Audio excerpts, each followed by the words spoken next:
Birgit Penzenstadler. I'm an associate professor at Chalmers Technical University in Gothenburg, Sweden, and an adjunct professor at Lappeenranta in Finland. And when Damien emailed me and said, Birgit, would you like to moderate one of the keynotes? Here are your options. I said, yes, that one, please. Because I am very interested in the area that Nick does research in. So Nick Bidwell, our keynote speaker for today, grew up in Sudan, which I think is a very interesting place to grow up in, and has lived in plenty of countries around the world.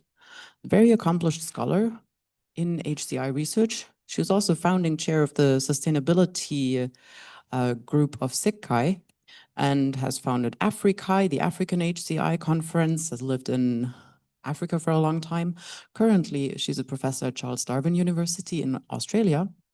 And we're going to hear today about the First Nations, which is a term that respectfully wants to acknowledge that before all the settlers come along, there were other people in certain places first. For example, in Australia and in Canada. Those are the predominant regions where I've heard this term being used. It's probably also used in other areas. And I am very much looking forward to your talk. Thank you, Nick. Thank you. Thank you very much, Bridget. So today I'm going to tell some stories about my work with Indigenous and rural people. And it's great that you mentioned that phrase, First Nations. It's quite a new introduction, and I'll probably skip between the two.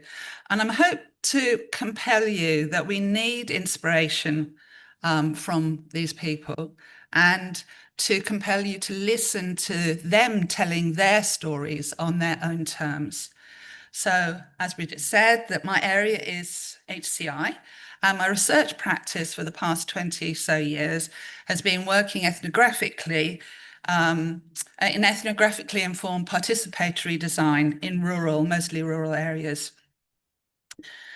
To start, I would like to acknowledge that I live and work on the land of the Larrakia people, a land whose sovereignty remains unceded.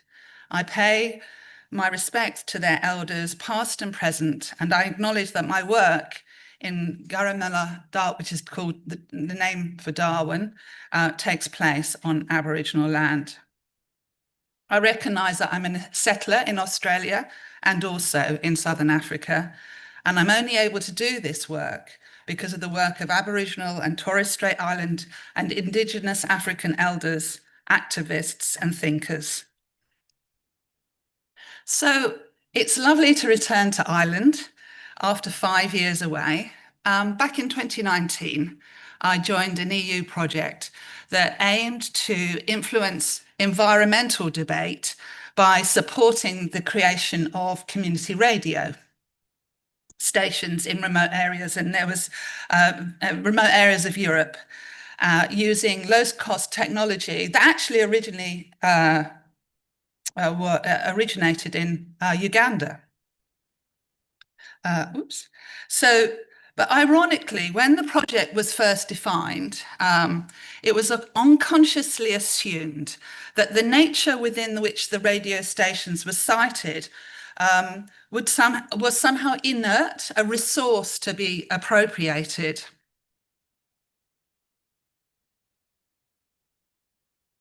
But as my first story tells, we had many examples, as you can expect, which arose when the ways that technology is entangled in our relationships with natural environments is very powerful, and those natural environments are not inert, they are active actors in the design process. So, for instance, on one of the islands, and we anonymised the islands because that's what our participants prefer. On one of the islands, the project involved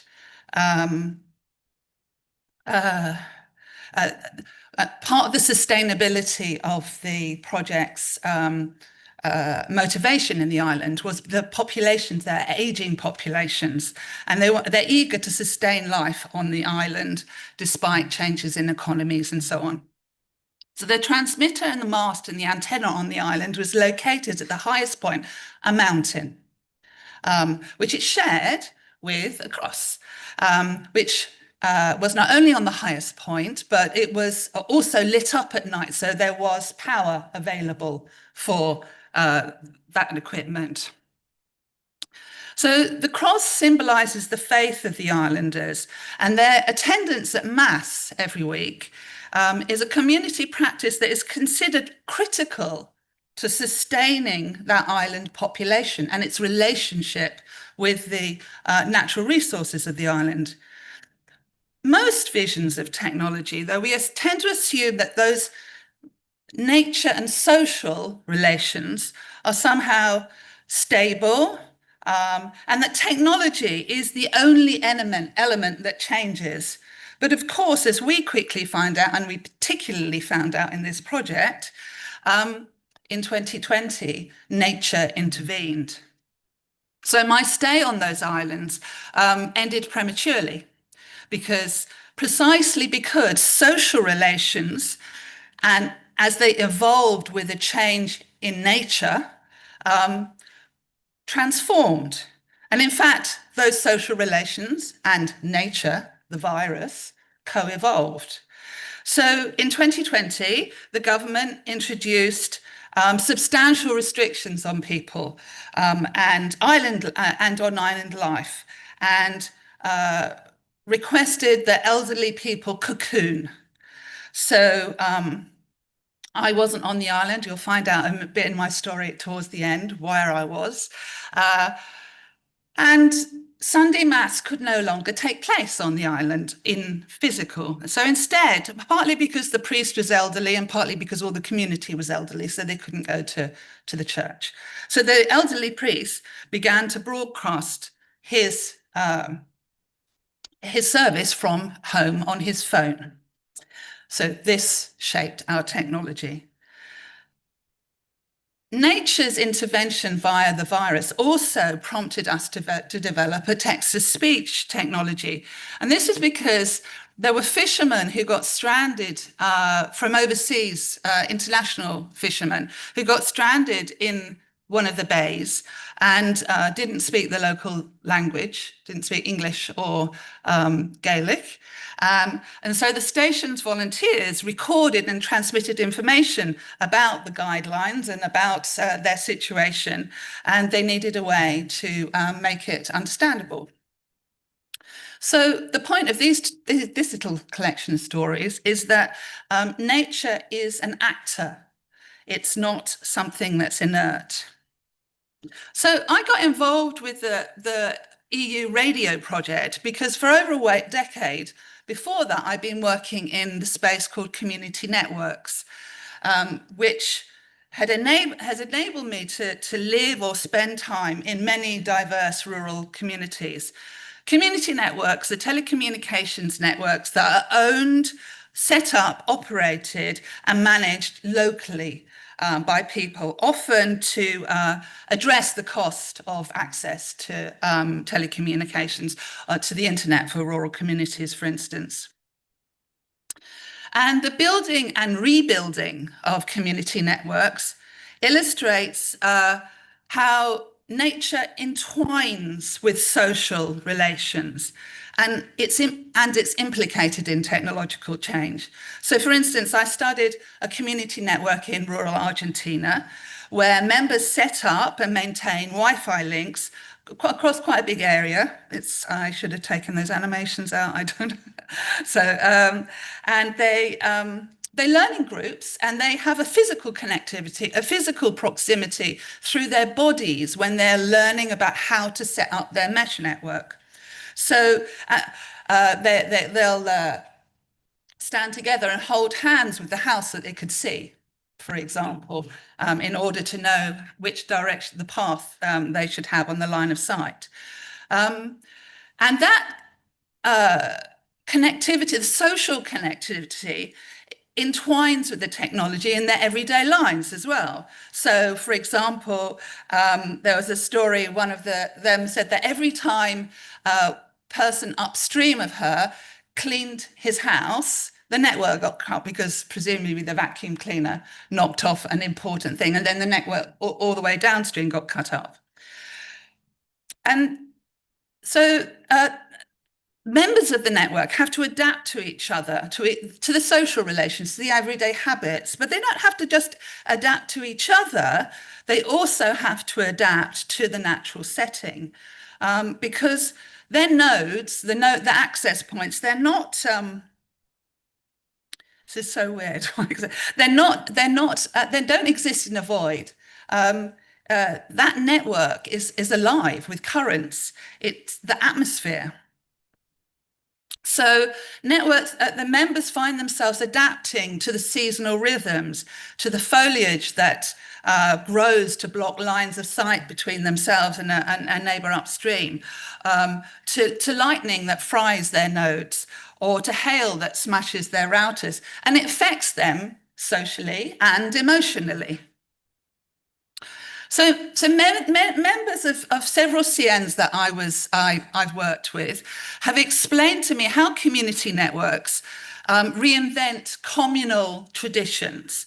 Bosco in northern Uganda, for instance, cultivates an ethos of sharing, sharing skills, information amongst its members of its network, based on a tradition called wango, which is talking around the fire. So they arrange their tables facing inwards, for instance.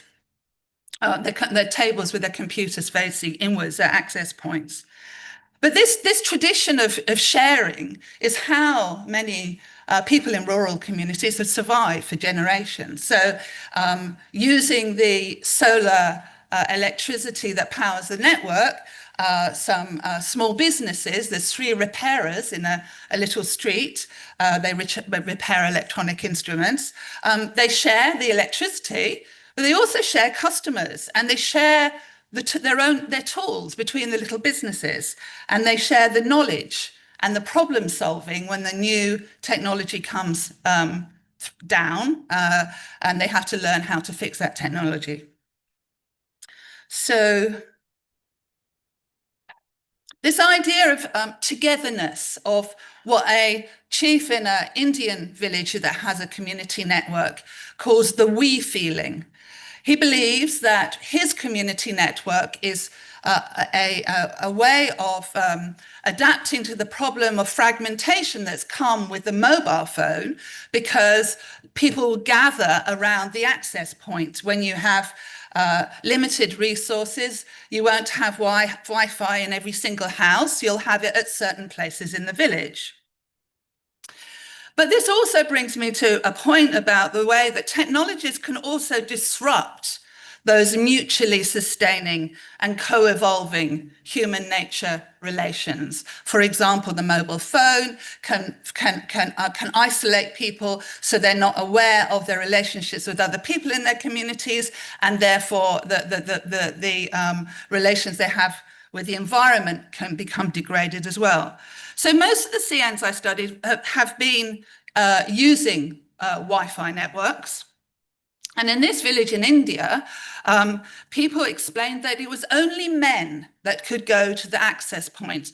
A young woman told me that she could use the internet from her home because her home was luckily right nearby, but she could never use it during the daytime because she was out in the gardens and collecting water for her family, or gathering firewood to do the cooking, and in fact, that's what happened when I spoke to many women in community networks. The sign-in books at Bosco and that network in northern Uganda, the sign-in books were overwhelmingly male names, and in fact, they even put male and female down in one of their columns. Overwhelmingly male. And when you did have females, they were there for much shorter times, because those places in which like at the top, those places in which the access points are located were places that if a woman went through them, they'd be very quickly on her way between childcare or going to the gardens or shopping or something, doing housework. So now, the type of technology does make a difference. before I even started with community networks, I'd been living in Mankosi in rural South Africa about 2008 to 2013. And there we set up a non-networked repository for people to share information. And several villages had a shared tablet and a solar charging station. And when you came along to charge your phone, you could leave Bluetooth messages for free to your friends via the tablet, and you had an account on the tablet and so on. Now, interestingly, there, in one village, a woman ran a solar charging station. So she kind of ran it, fitted in with women life. And the men would complain that they didn't get their phones charged very often. But it wasn't because she was being selective. It was just because her lifestyle was detectable to other women who also had similar lives as her. So, but when a bit later, Zenzeleni Networks built on that work that I'd done to become the first local internet service provider and introduced Wi-Fi access points. Although the women volunteered in that network just as much as they had before, because the access points were relatively few, and because Wi-Fi has a limited range, it didn't extend to the places where they go to do their washing, to gather water, and so on. So they were in places that men had more ability to congregate in. Now, why does this matter? So all of these rural places I've worked in are places where there are lots of extractive relationships with, for example, participants spoke of protesting the impacts of mining and hydroelectric dams, and organising to cooperate in fair trade. And rural women, since European times, have been actually at the lead in defending the commons, those common resources like water and pasture and forests. And in the 21st century, women in the global south are also at the forefront of defending the forests, pastures, water from logging. Why? Because they need it, because they're there needing to use those resources for their families. So the issue is that in most places, the spectrum allocations are shaped by wealthy telecom companies, which limit cooperatives to Wi-Fi ranges, except in one place. In Oaxaca in Mexico, the Mixteca First Nations people managed to get government to allow them to have concessions for social use of for GSM. So they actually have their own Indigenous mobile network. And in these places, women are able to go to the pastures, go to their bees and their apiaries, do their local, what they call techio work, their voluntary work for the community, and access the network because it doesn't have that range problem. So, moving somewhere else, for my third story. So a month before that precocious departure and not going back to the Irish island that I started with, I'd gone back home, and I had, at that time, I still have a home in Namibia, where I lived for quite a long time, permanently. I'd gone back home to work with the Junkwase people who live in Namibia's northeastern Kalahari.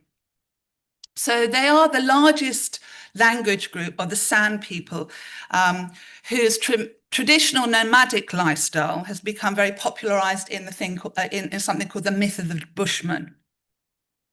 So there's around 1,500 live most of the time in Chukwe, which is a very small town, not much bigger than 1,500 people, which is about 50 kilometers from the Botswana border and 300 kilometers from the nearest proper town with a supermarket in it. And then another 1,500 people live in about 40 small settlements comprising between 10 and 30 or 40 people, scattered across 900,000 kilometers of bush. So I've been working and building projects with Junkose people for about 10 years. And in one of them, we installed a system in 2019, which was an offline social network, which is what these women are looking at and what that man, who you can't see, is showing in the corner there. And this social network was built on a platform called Scuttlebutt. If you recorded a message to the communal village phone, which the project provided, then your phone or your village phone met another phone walking perhaps to a water point or something, then messages, then the network would transfer across. So eventually, not immediately, but over a period of time, you could transmit messages across the whole area. And then you could bring them back home, put them on a little power bank, which was also an audio speaker, and the whole village could listen to it. So the inhabitants controlled the installation, and after about 2 years, they made a film for a film festival about this particular project. And in their analysis, you can look it up, it's called Talking Around Elephants. In their analysis, they mentioned that the system that we designed required movements that weren't very helpful because Namibia was under such drought at the time, that moving between villages was becoming very dangerous because of elephant movements. In fact, one village had been completely destroyed by elephants because the inhabitants couldn't communicate with the conservancy and ask for help. 3 years after its installation, some of the systems are still working. However, many of those solar systems and their components have been repurposed. Sometimes simply cutting the cables to charge some phones directly because the phone provided by the project didn't work anymore, for example. Other times, a panel ended up in Chunkwe, the town, along a half a day's walk from the village. But nobody minded because having the panel in town could charge somebody's battery of a quite clapped out car so that family member could come home to the village and get things. So there was this repurposing of the technologies that we put in to support the local resilience. During our discussions, the inhabitants also described repurposing other electronic parts. And I said, oh, what do you mean? Show me. And pretty much in every village, there would be a tin where there were all sorts of broken electronic parts. Some of them were wired together, again, to make a flashlight, a phone battery, and the light from a phone was put together. And now you have to remember, there is no grid electricity here, and people own very few things. So without solder, without electricity, people are keeping hold of little pieces of PCBs and broken plastic things in the hope that they can do something with it. To me, this illustrates hope and imagination. And I think that preserving hope and imagination might be really, really important, not in the climate crisis, in the context of the era of AI. So dealing with uncertainty and preparing for the future is a serious concern in all societies, and it always has been, regardless of climate change. In another project with Chunkose people, we explored what prediction means to people. And we used oral storytelling, which is the majority way that information is passed between generations. And it's long been promoted for recentering Indigenous people's knowledge. There are many analyses of Chunkwe storytelling. There's gazillion anthropology texts on it. And they're replete with stories about people's anxieties, about lack of food, drought, who killed game, who shared food, how to get on with your mother-in-law. And there's more contemporary accounts of how stories are created during hunts, during tracking of game. And Louis Liebenberg writes quite extensively about this. He's worked with Chunkwe and other sand trackers for quite a long time. And he talks about how they observe signs in the environment and create causal connections between them to predict the movements of the game that they're tracking. And they speculate to explain signs that don't quite make sense or unclear, somehow ambiguous.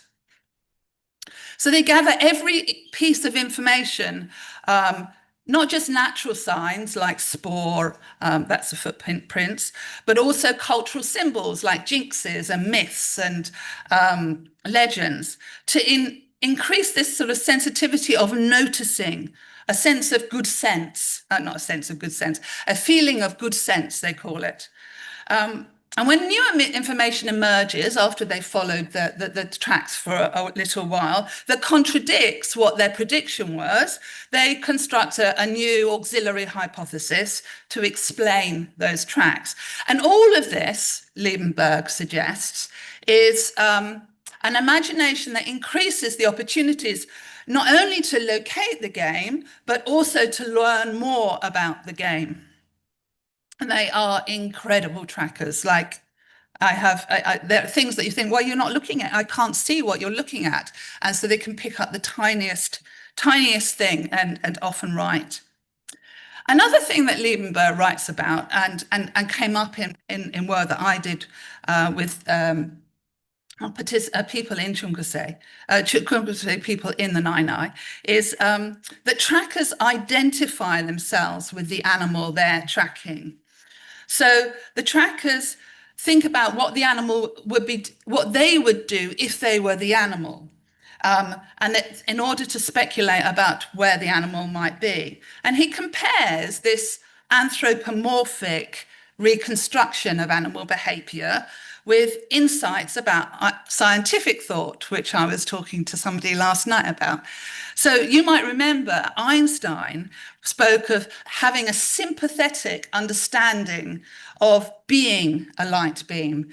Other people might have read about, I think, McClintock writes about being down with the cell, with the mitochondria. So tracking is like scientific imagination in predicting. So although the stories might predict cause and effect relationships in tracking and following an animal in their environment, the Chunkwe stories do not always interpret, the Chunkwe do not always interpret their stories as cause and effect relationships. And our collaborator, Charlie, gathered stories about probability concepts. For example, we'd ask him for a story that illustrated good luck.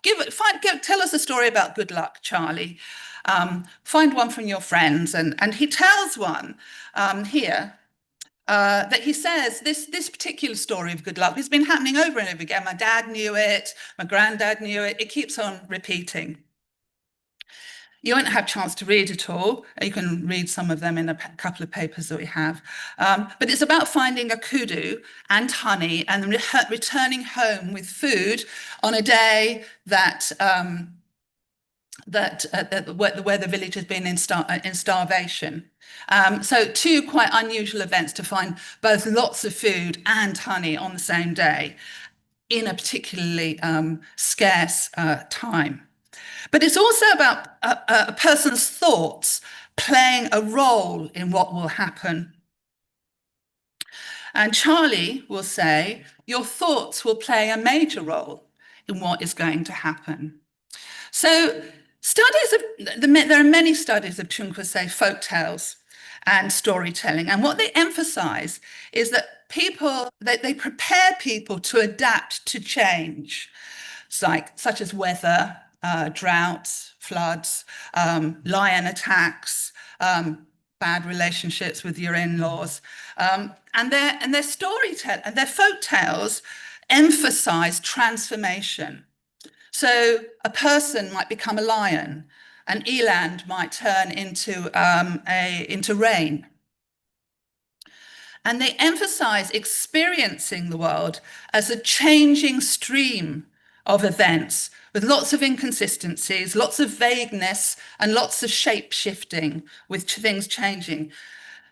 They evoke emotional responses in people, which theorists say promotes people to recalibrate the relative value and significance of things. So in a Chunkuse worldview, folk tales transmit a spiritual energy. It's called nong, nong. You have to click it, and that's why I won't say more than spiritual energy. And every time you tell the story, this energy gets reignited. And the way you reignite it is by changing the story. So the morality of the story is still there, but the features of the story might change a bit. And this spiritual energy connects you with the audience and gives the story its liveliness, its ability to promote people to be ready to adjust to change, to invigorate the imaginative context in which they're going to problem solve.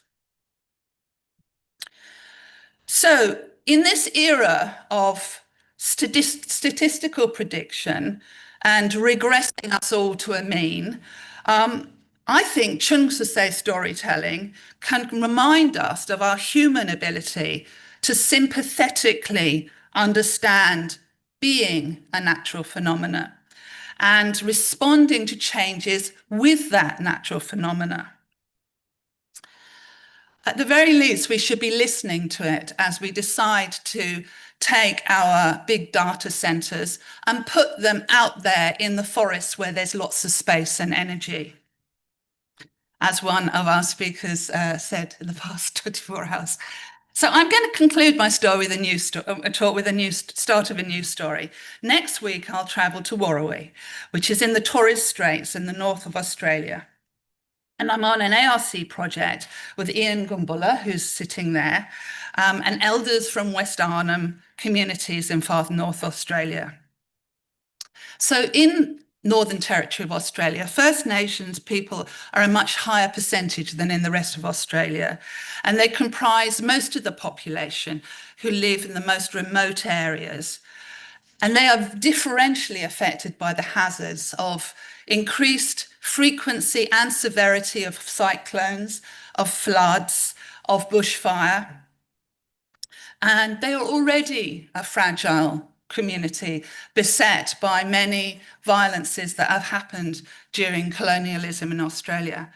So our project asks the question, how should AI participate in communications to support such communities in preparing and responding to this extreme weather?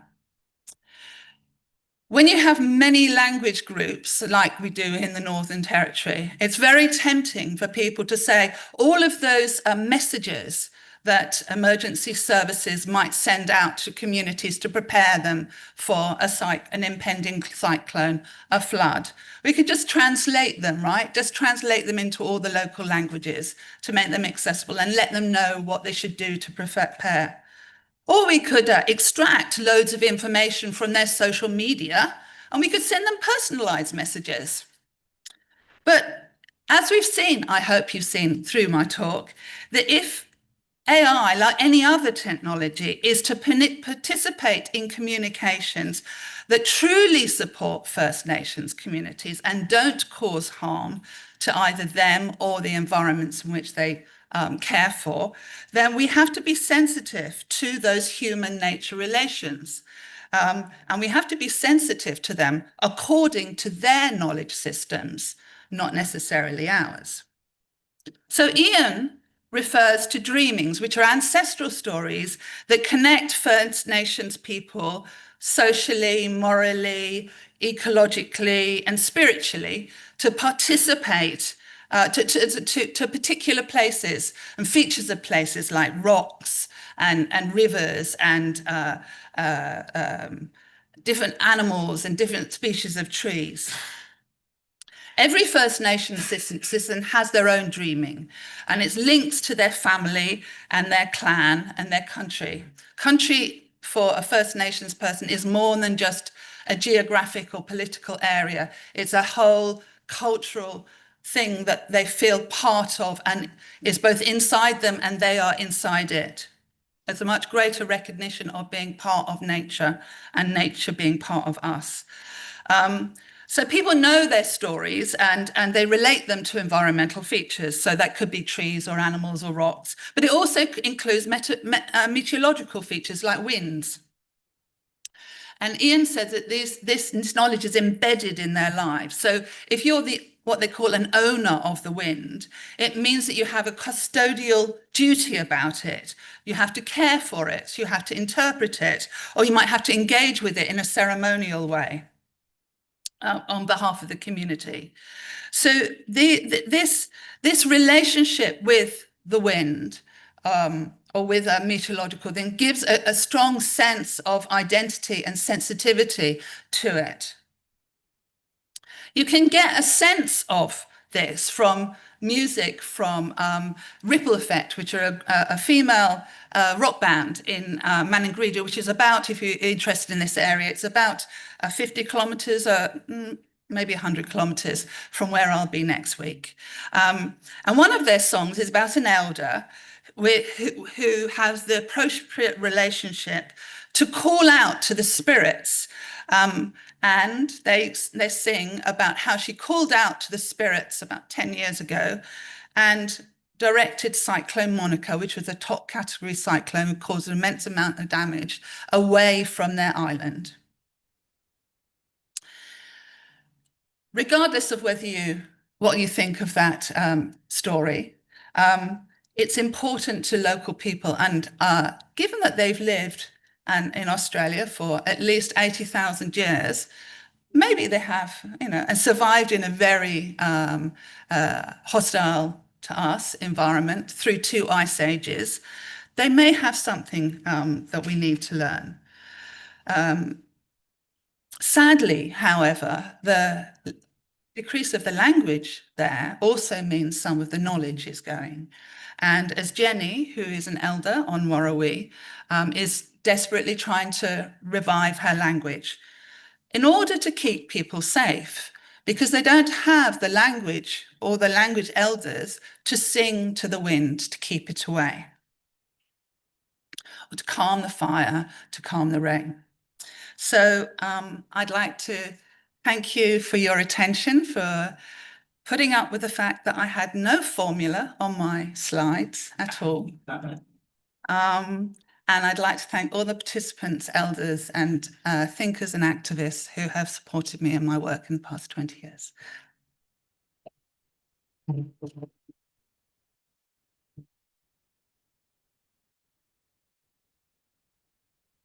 Thank you so much. This was a really inspiring talk. I am very curious about that research that you've done. I have a number of questions. Since I don't see a hand yet up, that means I get the first question, right? Sorry, you were too slow.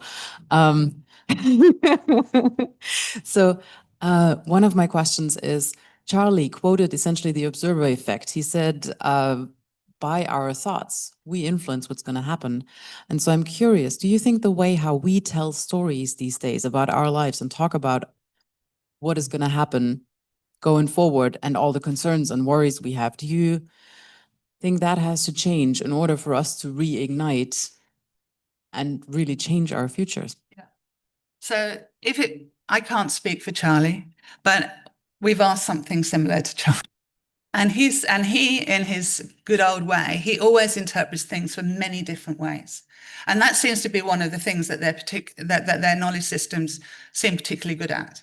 He says, well, some people would say, and some people would say, and so on. So the influencing your thoughts about what happened is both a cognitive problem-solving thing, that if we, however we direct our attention to a particular problem, is the way that we will come up with a solution for it.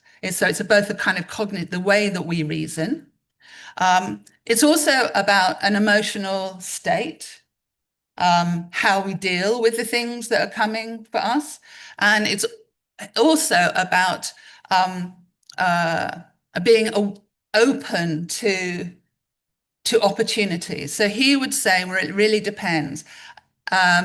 Is it about a kind of like telepathic thing? He wouldn't be interpreting it like that. No. Yeah. Yeah. Thank you. Let's see. Yeah. Now we have plenty of hands up. 1, 2, 3. I'm going to take a backup microphone. Who knows what's going to happen? Duncan, you go first. Thank you. Wonderful presentation, and what the work you're doing is absolutely wonderful what you're doing. Those different indigenous peoples in different parts of the world, including in Namibia, do they understand, like we heard about weather and how they feel, how to react to weather and work with weather, and etc. But do they understand that the climate is changing, and that the climate is changing because of human interference? And then knowing that, if they do know that, and that it is the developed world that is causing the problem disproportionately, and that they need to adapt to cope with the challenges facing them.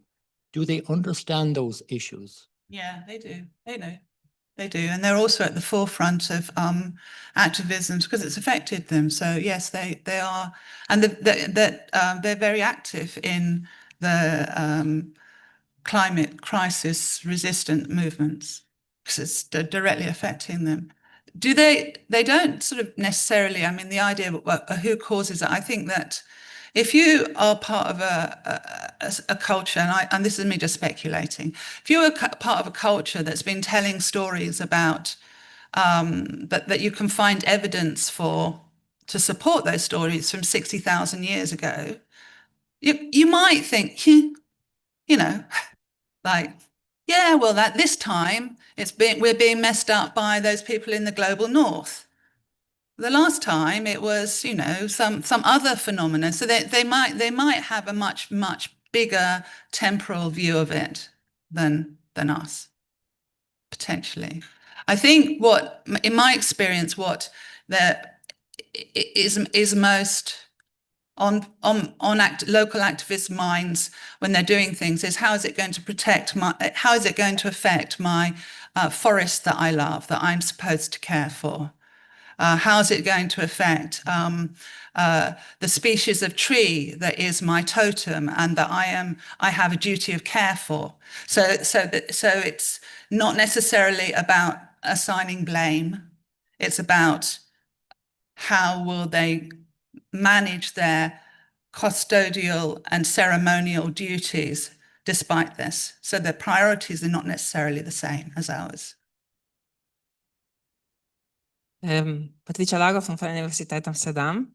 Thank you for your talk. It gives, I think, a lot to think about for the next, I don't know how much time.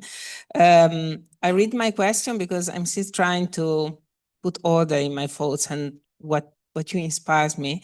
So I can see a kind of new era of techno-colonialism that should have natural boundaries if we live with nature, using your words. But do you have any reflection on how we as researchers, for instance, could influence in any way the current global trends against nature? And despite the negative effect that we already experience and see coming, and in spite of those, we pursue again and again old history that we should avoid. Any ways in which we small researchers could have make any difference? I think make opportunities for Indigenous and First Nations people to come to conferences like this, to tell their stories to them. So give platform and voice. Because if we look around, you know, I'm so grateful to be here. But, you know, there are many people that I work with in Africa that could have told this story, or many Indigenous people that could have told this story. I mean, I happen to be lucky because I've got a whole collection of stories, right? But so the more opportunities that you can make for, rather maybe than somebody going on a conference trip or something, maybe make space for somebody who has that knowledge to come and work with you in an environment in which genuinely allows them voice, because often the power relationship is so difficult that they want to just fit in, kind of like we all do. We all want to fit in with wherever we've been invited to, but, you know, provide space for them to express in their priorities. That's, I mean, it has to be about us listening to their stories on their own terms, in their own ways. It has to be that. Thank you. Next question from the right. Thanks a lot. Adrien Luc Sebitry from France, University of Lille. Very pleased to hear your story. It was really amazing. So you seem to have something I lack these days called hope. Yes, I've been reading a little bit too much technocritic. So my question is for you to share a little hope, if you may. So a communication infrastructure like a road is a double-edged sword. In the Congo Free State of the 19th century, for instance, a road allowed to bring troops inland and take minerals outland, more than it emancipated the people. Isn't building community networks inviting oppression or civilization into indigenous and rural populations? Is it worthwhile to do community networks, and why? Thank you. Okay, so I don't build community networks. I facilitate communities that have asked to build community networks. If we were to go around building like WISP, Wi-Fi service providers, and saying, which there are commercial ones, right? So if we go around it, then no, I wouldn't do that. Is it worth it? I didn't go there, but I worked with a group in Colombia whose community network warns them of when loggers are entering the area. So you can make communications more secure. And if you are somebody who's defending natural resources, there is some very direct action ways that they are being used and are used. So the environmental activist community often overlaps quite strongly with the community networks communities. But if you're right, that you're right in the sense of the sort of techno-colonialism, and the same scenario happened in Namibia, that the road in which South Africa invaded the north of Namibia and had the troops in, which caused all sorts of social and as well as a lot of murders as well, became the line in which the telecommunications came up. And so you keep on reproducing things. The electricity that runs all the networks and things is actually taken from hydro dams from people in Zambia who'd rather their village hadn't been flooded. So like you're always kind of taking one thing from the next because of the capitalist machine. So the general wisdom and the general sort of activist network around community networks is that the small community motivation of it is its superpower. The fact that they control the technology and they want to do and so on. Yeah. Does that answer your question? Okay. Thank you so much. We have time for a couple more questions. I also have more. Okay, Adrian goes next. Thanks, Nick. Adrian Friday, Lancaster University. I'm going to try and take my scattered thoughts and turn this into a question. You give me a lot to think about. It seems that there's a story here about the scale and an appropriation of technology and who owns it. Actually, that the thing that brings them strength is the sort of collective endeavor to connect themselves at that local scale, and it's supporting the local structures. And that when the mobile phone comes in, it starts to atomize them. And then, you know, the technology obviously doesn't last very long in that environment. So it sort of falls back to some essential role of technology. I just wonder whether it's actually that global interconnection that is breaking the local that is an important lever here. I just wonder what your thoughts were on that. Yeah, I think there's a lot to be said for multiplicity rather than scale, right? So that there's a project that I would have been on if I'd stayed in Europe, but I didn't. I went back to Australia, which was about how you teach students in IT and in design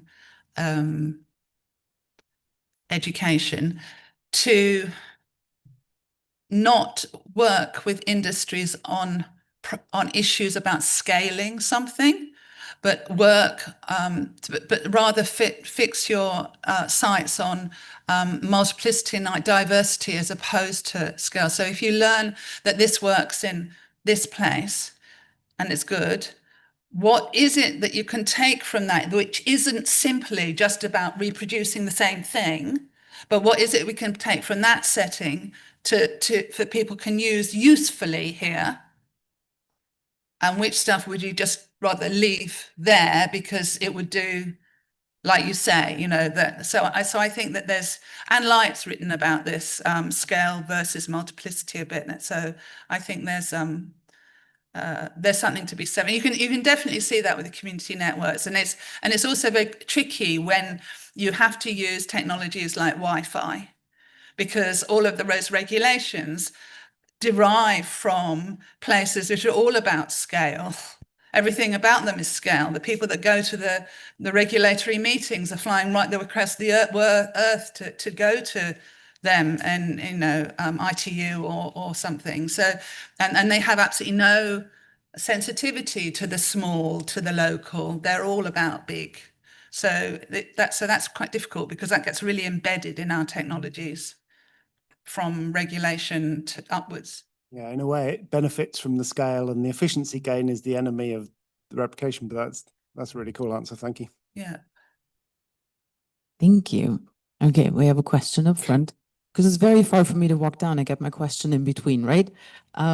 You spoke about repurposing for local resilience, repurposing IT, what some of the people in Namibia did.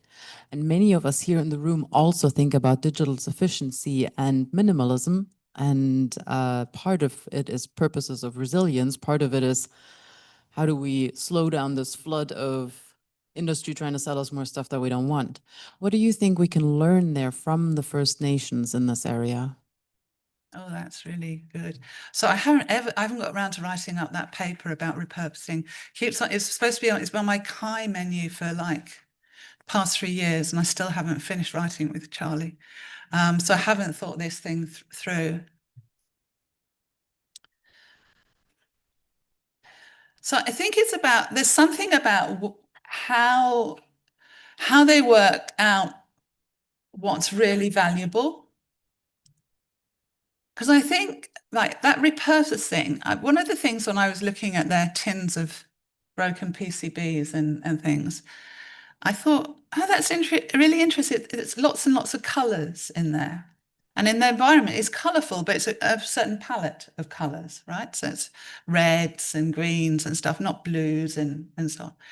But if you see there, one of the things that have happened in the migrations. So if I look at this picture here, so if you're going to, he's not in there. If you're going to sort of to say, cultural thing that is promoted by tourism, you'll probably see them in loincloths. And if you see a movie about the Bushmen, you'll see them in loincloths.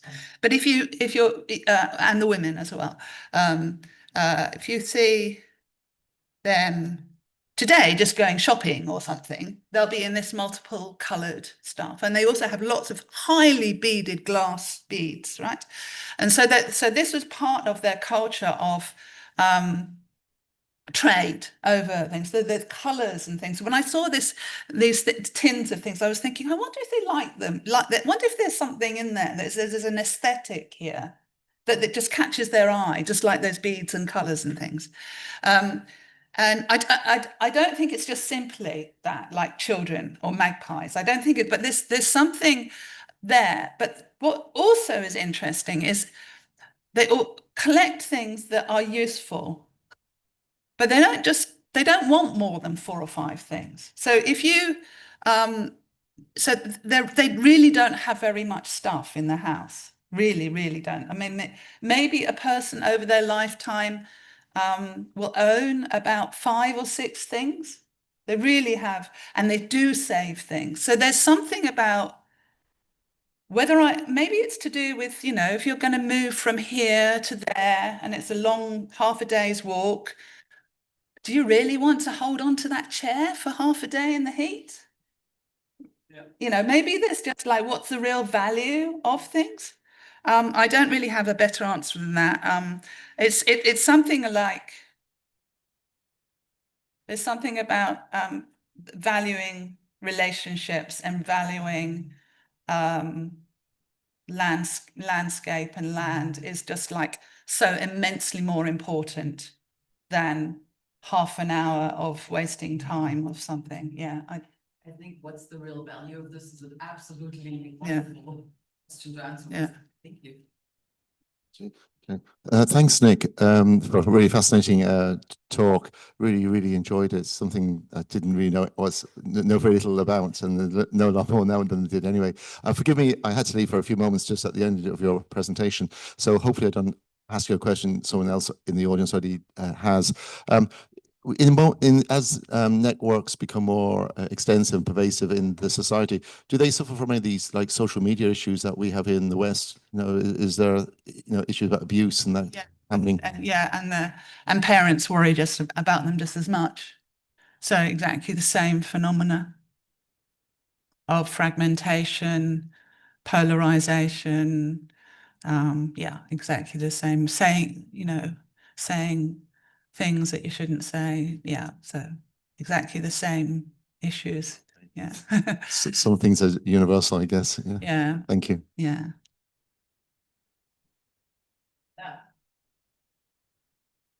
Last call for questions. Going 3, 2.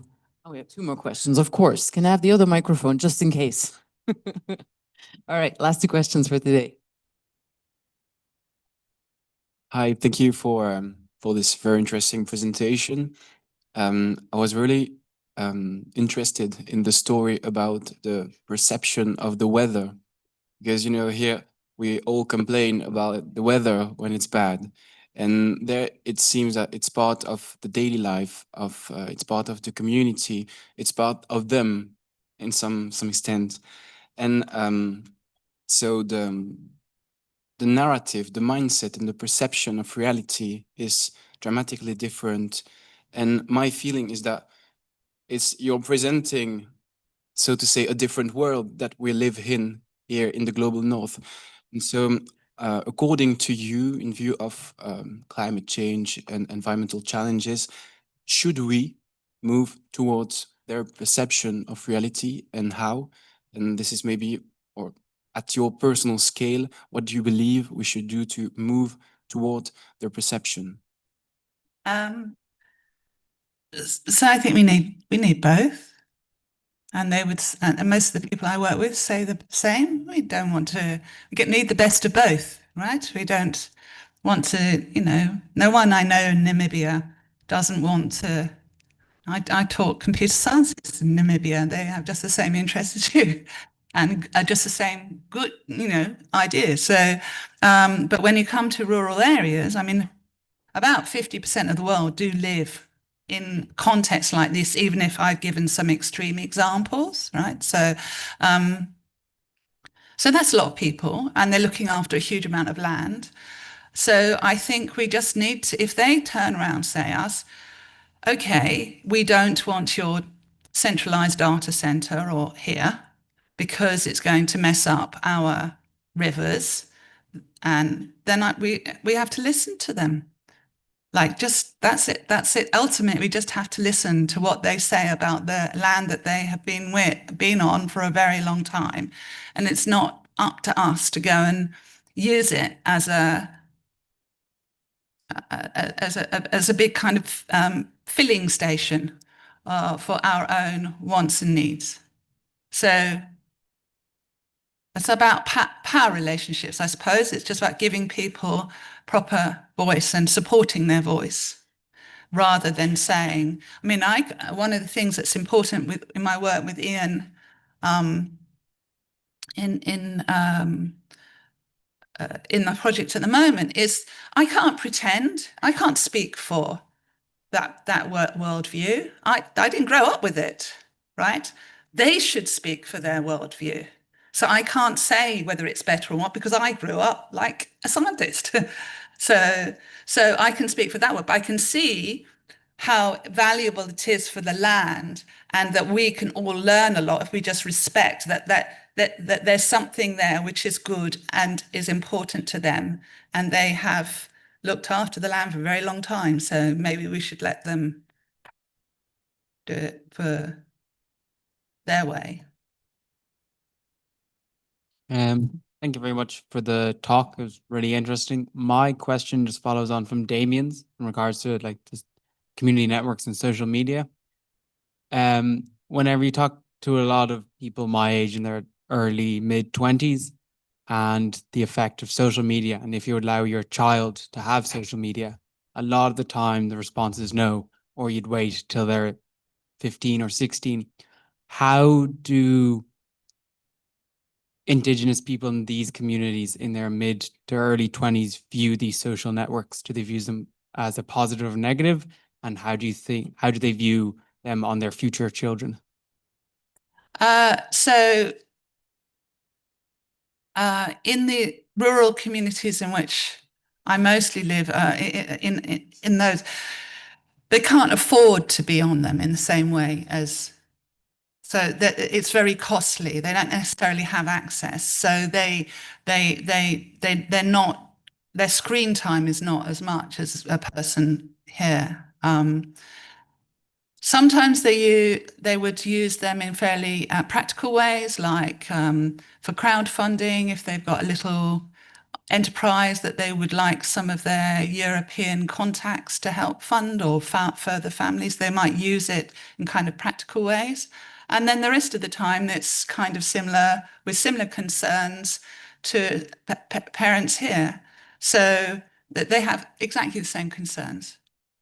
Perhaps it's been, I suppose in the past 5 or 10 years, it's been important to raise issues about surveillance, which is not as obvious to people who don't use technology as often as we do.